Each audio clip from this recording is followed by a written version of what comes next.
માળિયા મિયાણાના ચાચા વદરડા ગામ નજીક અકસ્માતનો બનાવ બન્યો હતો, જે વહેલી સવારના આજે આ બનાવમાં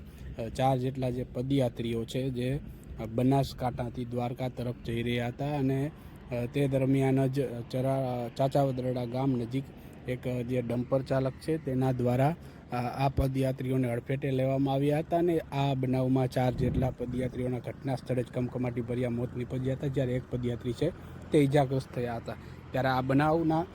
જે હચમચાવી દેનારા સીસીટીવી ફૂટેજ સામે આવ્યા છે, જે આપ મોરબી મિરરમાં જોઈ રહ્યા છો કે કઈ પ્રકારે રોડની સાઈડમાં જે પદયાત્રીઓ છે તે ચાલી રહ્યા છે અને જે બેફામ ડમ્પર ચાલક છે તેના દ્વારા તેને હડફેટે લેવામાં આવે છે અને ડમ્પર ચાલક પણ અકસ્માત સર્જીને નાસી છૂટ્યો છે। ત્યારે જે પ્રકારે આ બનાવમાં સામે આવી રહ્યું છે કે કઈ રીતે અકસ્માતના બનાવો વધી રહ્યા છે અને છેલ્લા 24 કલાકમાં ટ્રક અને ડમ્પરના અકસ્માતના 3 જેટલા બનાવો સામે આવ્યા છે।